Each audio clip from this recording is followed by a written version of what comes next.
Le 21 janvier 1933. Mon cher Martin, j'ai été heureux de pouvoir communiquer par écrit ton adresse à Griselle. Elle ne tardera pas à la recevoir, si ce n'est déjà fait. Que de réjouissances en perspective quand Griselle vous rendra visite. Je serai avec vous par la pensée, de tout cœur, comme si j'y étais en personne. Tu évoques la pauvreté qu'il y a là-bas. Ici, à cet égard, l'hiver est assez rude, mais naturellement, ce n'est rien comparé aux privations que tu as constatées en Allemagne. Toi et moi avons de la chance d'avoir une galerie dont la clientèle est si fidèle. Elle dépense certes moins qu'avant, mais même si nous vendons 2 fois moins, nous vivrons encore bien, sans prodigalité excessive, mais très confortablement. Les huiles que tu m'as envoyées sont de grande qualité. C'est incroyable que tu les aies eues à ce prix dérisoire. Elles vont partir tout de suite, et nous allons faire un profit scandaleux. La vilaine Madone est vendue, et oui, à la vieille Madame Fleischmann. J'hésitais à fixer un prix, mais elle m'a fait le coup de l'amateur éclairé. Alors, le souffle coupé de ma propre audace, j'ai lancé un chiffre astronomique. Me soupçonnant d'avoir un autre client, elle a pris la balle au bond et fait aussitôt son chèque avec un sourire rusé. Toi seul peux savoir à quel point j'ai exulté quand elle est partie avec cette horreur sous le bras. Hélas, Martin, j'ai souvent honte de moi-même pour le plaisir que je prends à ces petits triomphes futiles. Toi en Allemagne, avec ta maison de campagne et ta richesse que tu étales aux yeux de la famille d'Elsa, et moi en Amérique jubilant parce que j'ai roulé une vieille écervelée en la persuadant d'acheter une monstruosité. Quel apogée pour 2 hommes de 40 ans! Est-ce pour cela que l'on vit? Pour gagner de l'argent par des procédés douteux et en faire étalage aux yeux de tous? Je ne cesse de me faire des reproches, mais je continue comme avant. Malheureusement, nous nous sommes embarqués sur la même galère. Nous sommes futiles et malhonnêtes parce que nous devons triompher de personnes futiles et malhonnêtes.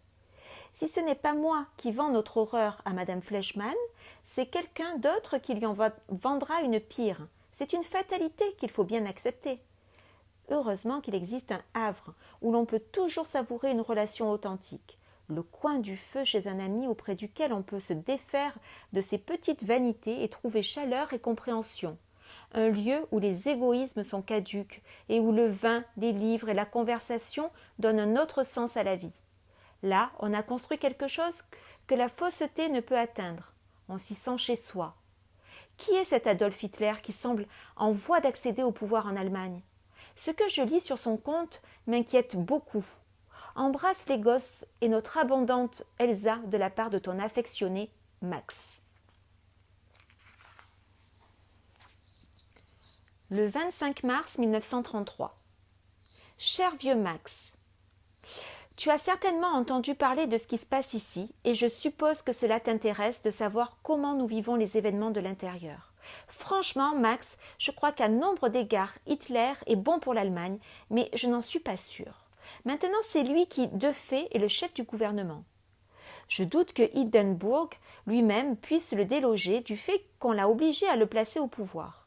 L'homme électrise littéralement les foules. Il possède une force que seul peut avoir un grand orateur doublé d'un fanatique. Mais je m'interroge, est-il complètement sain d'esprit? Ces escouades en chemise brune sont issues de la populace. Elles pillent et elles ont commencé à persécuter les Juifs. Mais il ne s'agit peut-être là que d'incidents mineurs. La petite écume trouble qui se forme en surface quand bout le chaudron d'un grand mouvement. Car je te le dis, mon ami, c'est à l'émergence d'une force vive que nous assistons dans ce pays. Une force vive. Les gens se sentent stimulés. On s'en rend compte en marchant dans les rues, en entrant dans les magasins. Ils se sont débarrassés de leur désespoir comme on enlève un vieux manteau. Ils n'ont plus honte, ils croient de nouveau à l'avenir. Peut-être va-t-on trouver un moyen pour mettre fin à la misère. Quelque chose, j'ignore quoi, va se produire. On a trouvé un guide. Pourtant, prudent, je me dis tout bas, où cela va-t-il nous mener? Vaincre le désespoir nous engage souvent dans des directions insensées. Naturellement, je n'exprime pas mes doutes en public, puisque je suis désormais un personnage officiel au service du nouveau régime. Je clame au contraire ma jubilation sur tous les toits. Ceux d'entre nous, les fonctionnaires de l'administration locale, qui tiennent à leur peau, sont prompts à rejoindre le national-socialisme, c'est le nom du parti de Herr Hitler. Mais en même temps, cette attitude est bien plus qu'un simple expédient. C'est la conscience que nous, le peuple allemand, sommes en voie d'accomplir notre destinée, que l'avenir s'élance vers nous, telle une vague prête à déferler. Nous aussi, nous devons bouger, mais dans le sens de la vague et non à contre-courant. De graves injustices se commettent encore aujourd'hui. Les troupes d'assaut célèbrent leur victoire, et chaque visage ensanglanté qu'on croise vous fait secrètement saigner le cœur. Mais tout cela est transitoire. Si la finalité est juste, ces incidents passagers seront vite oubliés. L'histoire s'écrira sur une page blanche et propre. La seule question que je me pose désormais, vois-tu, tu es le seul à qui je puisse me confier, est celle-ci. La finalité est-elle juste? Le but que nous poursuivons est-il meilleur qu'avant? Parce que, tu sais, Max, depuis que je suis dans ce pays, je les ai vus, ces gens de ma race, et j'ai appris les souffrances qu'ils ont endurées toutes ces années, le pain de plus en plus rare, les corps de plus en plus maigres, et les esprits malades. Ils étaient pris jusqu'au cou dans les sables mouvants du désespoir. Ils allaient mourir, mais un homme leur a tendu la main et les a sortis du trou. Tout ce qu'ils savent maintenant, c'est qu'ils survivront. Ils sont possédés par l'hystérie de la délivrance, et cet homme, ils le vénèrent. Mais quel que fût le sauveur, ils auraient agi ainsi. Plaise à Dieu qu'il soit un chef digne de ce nom, et non un ange de la mort. À toi seul, Max, je peux avouer que j'ignore qui il est vraiment. Oui, je l'ignore. Pourtant, je ne perds pas confiance. Mais assez de politique. Notre nouvelle maison nous enchante et nous recevons beaucoup. Ce soir, c'est le maire que nous avons invité, un dîner de 28 couverts. Tu vois, on étale un peu la marchandise, mais il faut nous le pardonner. Elsa a une nouvelle robe en velours bleu. Elle est terrifiée à l'idée de ne pouvoir entrer dedans. Elle est de nouveau enceinte. Rien de tel pour satisfaire durablement sa femme, Max. Faire en sorte qu'elle soit tellement occupée avec les bébés qu'elle n'ait pas le temps de geindre. Notre Heinrich a fait une conquête mondaine. Il montait son poney quand il s'est fait désarçonner. Et qui l'a ramassé? Le baron von Freisch, en personne. Ils ont eu une longue conversation sur l'Amérique, puis un jour le baron est passé chez nous et nous lui avons offert le café. Il a invité Heinrich à déjeuner chez lui la semaine prochaine. Quel garçon! Il fait la joie de tout le monde. Dommage que son allemand ne soit pas meilleur.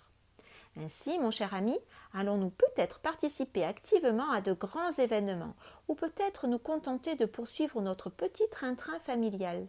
Mais nous ne renoncerons jamais à l'authenticité de cette amitié dont tu parles de façon si touchante. Notre cœur va vers toi, au-delà des vastes mers, et quand nous remplissons nos verres, nous ne manquons jamais de boire à la santé de l'oncle Max. Souvenir affectueux, Martin. Le 18 mai 1933. Cher Martin, je suis bouleversée par l'afflux de reportages sur ta patrie qui nous parviennent. Comme ils sont assez contradictoires, c'est donc tout naturellement vers toi que je me tourne pour y voir plus clair. Je suis sûre que les choses ne vont pas aussi mal qu'on veut bien le dire. Notre presse s'accorde à parler d'un terrible pogrom. Qu'en est-il ? Je sais que ton esprit libéral et ton cœur chaleureux ne pourraient tolérer la brutalité et que tu me diras la vérité. Le fils d'Aaron Silbermann vient tout juste de rentrer de Berlin et il paraît qu'il l'a échappé belle. Il raconte sur ce qu'il a vu, les flagellations, le litre d'huile de ricin forcé entre les lèvres et les heures d'agonie consécutives par éclatement de l'intestin. Des histoires affreuses. Ces exactions pourraient être vraies et elles pourraient en effet n'être que le résidu malpropre d'une révolution par ailleurs humaine, l'écume trouble comme tu dis. Malheureusement pour nous, les Juifs, la répétition ne les rend que par trop familière et je trouve presque incroyable qu'on puisse aujourd'hui, au sein d'une nation civilisée, faire revivre à nos frères le martyre ancestral. Écris-moi, mon ami, pour me rassurer sur ce point. La pièce dans laquelle joue Griselle fait un triomphe et se donnera jusqu'à la fin du mois de juin. Elle m'écrit qu'on lui a proposé un autre rôle à Vienne et un autre encore, superbe, à Berlin pour cet automne. C'est surtout de ce dernier qu'elle me parle, mais je lui ai répondu d'attendre pour s'engager que les sentiments anti-juifs se calment. Bien entendu, son nom de scène n'a pas une consonance juive. De toute façon, il était exclu qu'elle monte sur les planches avec un nom comme Eisenstein. Mais, pseudonyme ou non, tout, chez elle, trahit ses origines, ses traits, ses gestes, la passion qui vibre dans sa voix. Si les sentiments antisémites évoqués plus haut sont une réalité, elle ne doit en aucun prix s'aventurer en Allemagne en ce moment. Pardonne-moi, mon ami, pour la brièveté de ma lettre et l'absence de liberté d'esprit dont elle témoigne, mais je n'aurai pas de repos tant que tu ne m'auras pas rassuré. Je sais que tu m'écriras en toute honnêteté. Je t'en prie, fais-le vite. C'est haut et fort que je proclame ma foi en toi et mon amitié pour toi et les tiens. Ton fidèle Max. Le 9 juillet 1933. Cher Max, comme tu pourras le constater, je t'écris sur le papier à lettres de ma banque.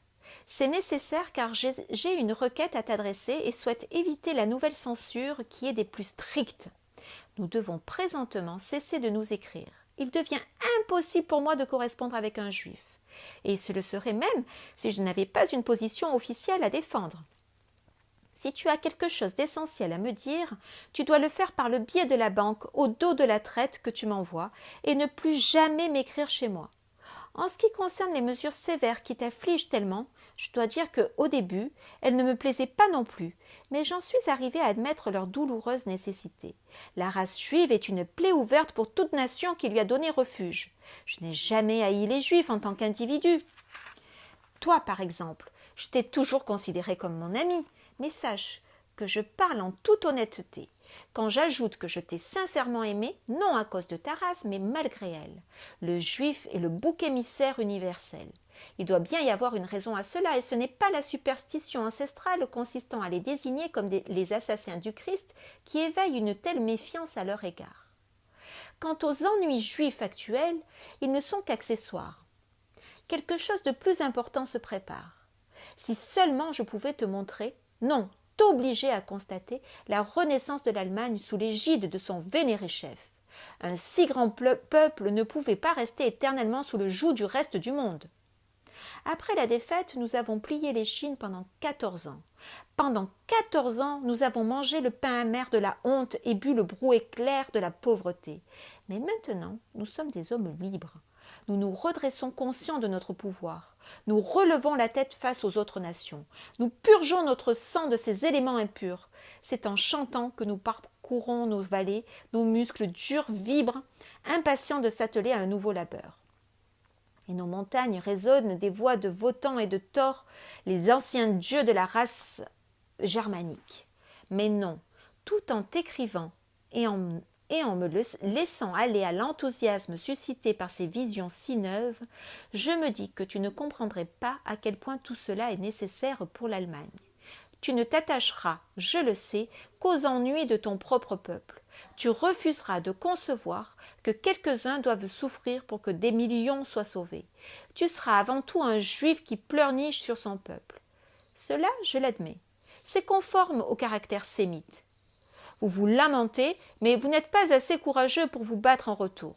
C'est pourquoi il y a des pogroms. Hélas, Max, tout cela va te blesser, je le sais, mais tu dois accepter la vérité. Parfois, un mouvement est plus important que les hommes qui l'initient.